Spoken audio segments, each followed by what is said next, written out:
Saudações, eu sou o Android e decidiu fazer os diretores mais perturbadores do cinema. Então quem deu a sugestão está na descrição, chega de enrolação e vamos lá. Michael Haneke, diretor e roteirista austríaco muito conhecido por seus filmes como O Vídeo de Bane, Funny Games ou Violência Gratuita, e vale citar que ele dirigiu tanto o original quanto o remake, Amor ou Amour, A Professora e o Piano e Code Inconus. Ambos filmes que tratam da psique humana, em especial como o ser humano pode ser perverso, provocando perturbação e desconforto no telespectador, o fazendo questionar tanto a sociedade que ele vive quanto a sua própria índole. Quando perguntado o porquê ele aborda tais temas e a relação dele com o seu trabalho e propósito, o mesmo afirmou o seguinte: meus filmes se insurgem contra o cinema fast food norte-americano e sua decapitação do espectador. Eles são um apelo para um cinema de perguntas insistentes em vez de respostas falsas por serem rápidas demais.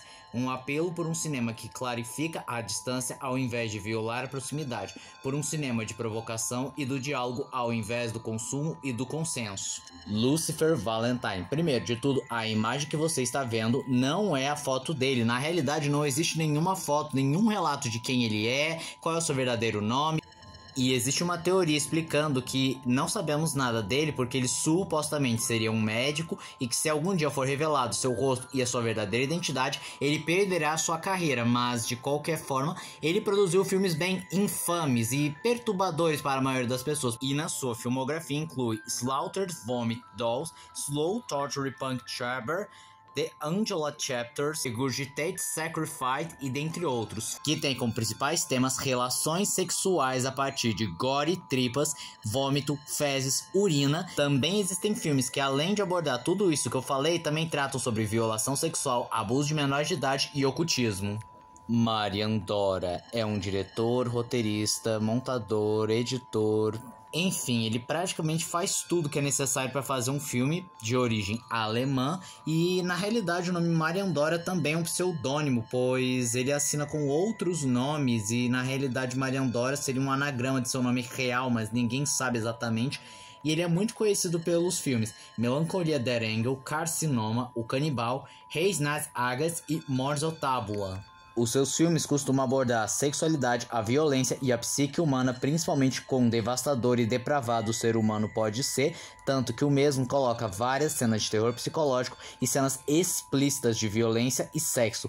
Em alguns filmes, como por exemplo Melancolia der Engel, é possível notar um certo niilismo e amor à morte. Yorgos Lanthimos, diretor, produtor e roteirista grego, conhecido pelos filmes A Favorita, Kinet, Pobres Criaturas, O Sacrifício do Cervo Sagrado e Dente Canino. As principais críticas do mesmo são críticas sociais, como ela é construída, como as pessoas são alienadas, como o governo cria mentiras para poder manipular e dominar sua população, e ele também aborda questões como a sexualidade, a violência de um modo tão explícito e escancarado para trazer reflexões sobre a mesma. Em obras como O Sacrifício do Cervo Sagrado e Dente Canino, ele também usa alegorias de mitos gregos, como por exemplo, em O Sacrifício do Cervo Sagrado, ele se inspira na tragédia O Sacrifício de Efigênia, e Dente Canino é inspirado no mito da caverna de Platão. Gaspar Noé, diretor e roteirista franco-argentino muito conhecido por seus filmes Lux Athena, Vortex, Sozinho contra Todos, Enter the Void e o mais conhecido de todos, Irreversível. A principal característica de sua filmografia é que ela é filmada em ordem reversa, ou seja, começa pelo final e termina no começo.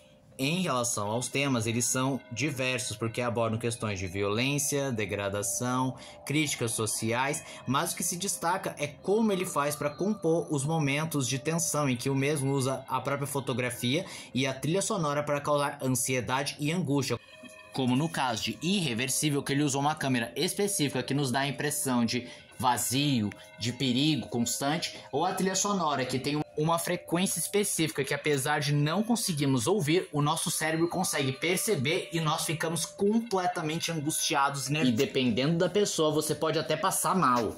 Darren Aronofsky é um diretor, roteirista, produtor e ativista norte-americano muito conhecido por filmes como Mãe, O Lutador, Requiem para um Sonho, A Baleia e Cisne Negro. E curiosidade, a DC até mesmo queria que ele fizesse um filme do Batman, só que não deu muito certo, mas enfim, seu estilo de arte em geral é mais focado no surrealismo. Na palavra dele, ele enxerga que seus filmes são contos de fadas daqueles que ninguém queria contar a história, dos abandonados pela sociedade, dos desleixados, dos quebrados, histórias que a maioria não contaria e se contasse amenizaria muito, enquanto Darren sempre trata seus personagens como indivíduos que realmente são quebrados, têm seus problemas, suas dificuldades e eles têm um objetivo claro, mas que no final do filme esse objetivo ou ele não é alcançado ou eles até conseguem, mas a um custo muito alto, como a sua liberdade, sua sanidade ou até mesmo abrem mão da própria vida para realizar os seus objetivos. E na maioria dos seus filmes é possível notar close-ups e ângulos que dão uma sensação de desconforto, uma trilha sonora que começa normal, mas vai ficando picotada, mais rápida, mais ansiosa, ou a própria montagem, que muitas vezes ele utilizou o hip-hop cut, principalmente nos seus 2 primeiros filmes, que gera a sensação de frenético e de claustrofobia no telespectador.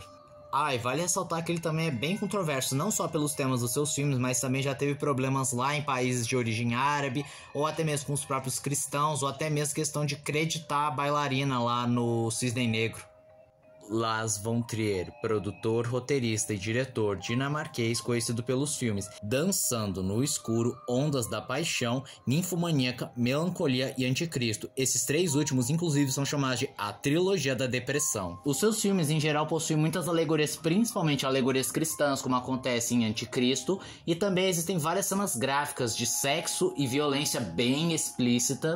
E vale ressaltar que seu estado de espírito influencia bastante a sua filmografia, como aconteceu com a trilogia da depressão, que no caso é Anticristo, Melancolia e Ninfomaníaca, em que ambos os filmes ele aborda a questão da degradação humana, como o ser humano pode ser algo cruel, vendo uma visão mais nihilista e apática da vida, além de, é claro, um retrato perfeito sobre a depressão, como ela afeta a sua vida, como ela é uma doença cruel e muito chata de se combater. Mas comparado à bizarrice dos seus filmes é inegavelmente a sua carreira, porque, bem, ele é extremamente controverso não só por conta dos seus filmes que tratam de temas sensíveis e perturbadores, mas também ele demonstrou apoio a Hitler, dizendo que ele estava certo e não cometeu nada de errado, e ele também tem alguns históricos de ser meio explosivo, principalmente um assediador com as figuras femininas, como aconteceu em Dançando no Escuro, em que a protagonista constantemente era cantada pelo próprio Lars, só que ela recusou todas as suas investidas e ele fez da vida dela um inferno. E esse foi o vídeo de hoje. Se você gostou do vídeo, se inscreve no canal, compartilhe o vídeo, comente, dê o seu like,